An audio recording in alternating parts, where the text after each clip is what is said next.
दिल्ली में सीबीआई की बड़ी कार्रवाई देखी जा रही है। दिल्ली एनसीआर में 11 स्थानों पर सीबीआई की रेड। तो उधर साइबर अपराध के मामले में सीबीआई ने एक्शन, यहां पर सीबीआई का एक्शन देखा गया।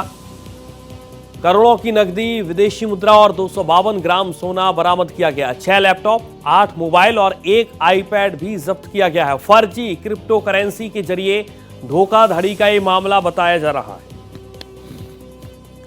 दिल्ली में सीबीआई ने बड़ी कार्रवाई की है।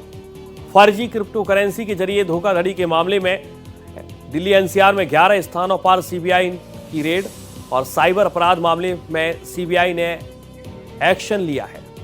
और सीधे चलेंगे मिताली चंदोला जी के पास। एडिटर क्राइम एंड इन्वेस्टिगेशन हमारे साथ जुड़ चुकी हैं। मिताली जी, जिस तरीके से इस पूरी की पूरी कार्रवाई को हम देख पा रहे हैं, क्या जानकारी है आपके पास और बड़ा एक्शन सीबीआई का? जी सूर्या, मैं आपको बताना चाहूंगी, बहुत बड़ी सफलता है सीबीआई के हाथ में। ये सीबीआई ने जो है साइबर क्राइम मामले में दिल्ली और एनसीआर में 11 स्थानों पर छापेमारी की है और इसमें 1 करोड़ से भी ज्यादा की नकदी, विदेशी मुद्रा और सोना भी बरामद किया है। सूर्या, यहाँ पर मैं आपको पूरी बात बताना चाहूंगी।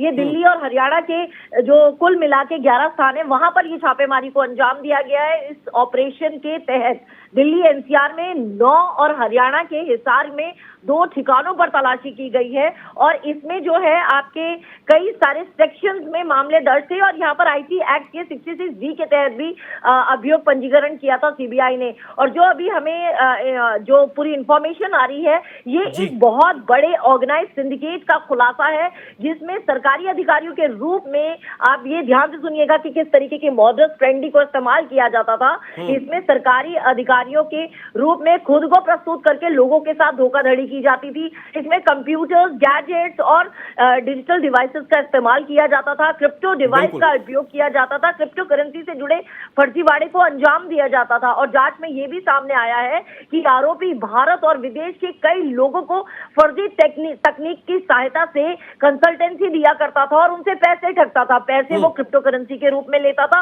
और ट्रांसफर करने को मजबूर करता था। और ये जो क्रिप्टो करेंसी है, उसको क्रिप्टो वॉलेट्स में डाल दिया जाता था और फिर घुमाकर उसको नकदी में तब्दील किया जाता था। और ये जो स्कैम है, इसके तार विदेशों से भी जुड़े हैं सूर्या। बिल्कुल मिताली जी, फर्जी क्रिप्टो करेंसी की बात सामने आ रही है। इस पूरे मामले को आप किस नजरिए से देख पा रही हैं? क्योंकि ये मामला बहुत आगे अब देख पाएंगे बढ़ता हुआ हम और आप। करोड़ों की नकदी, विदेशी मुद्रा, सोना बरामद किया गया है, लेकिन क्रिप्टो करेंसी। जी हाँ, मैं आपको बता रही हूँ, जैसे कि मैंने अभी बताया, क्रिप्टो डिवाइस का उपयोग किया गया था, ठगी को अंजाम दिया जा रहा था।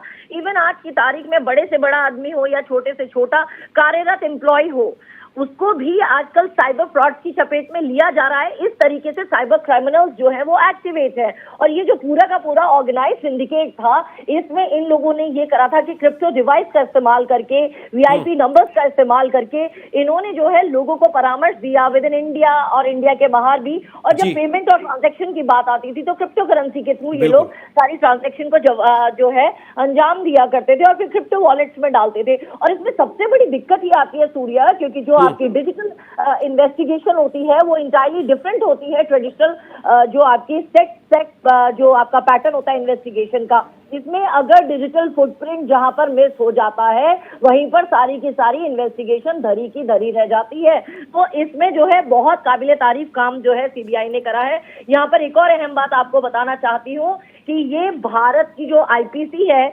आईपीसी की जो धाराएं हैं, जो सेक्शंस है 120B, 420 और इसके साथ साथ आपके आईटी एक्ट का जो सेक्शन है 66D, इनके तहत मामला दर्ज था। इसमें पहले भी कई लोगों को गिरफ्तार किया जा चुका है, लेकिन अभी ये जो गिरफ्तारियां हुई हैं, ये अपने आप में बहुत अहम बताई जा रही हैं, क्योंकि इससे पूरे और भी विदेशी कनेक्शंस का खुलासा हो सकता है। पूरे सिंडिकेट का भांडाफोड़ हो गया है। ठीक है, मिताली चंदोला जी, एडिटर, हमारे साथ क्राइम एंड इन्वेस्टिगेशन जानकारी दे रही थी और तमाम महत्वपूर्ण जानकारियां उन्होंने दर्शकों तक पहुंचाई हैं। बहुत शुक्रिया आपका मिताली, तमाम जानकारी के लिए।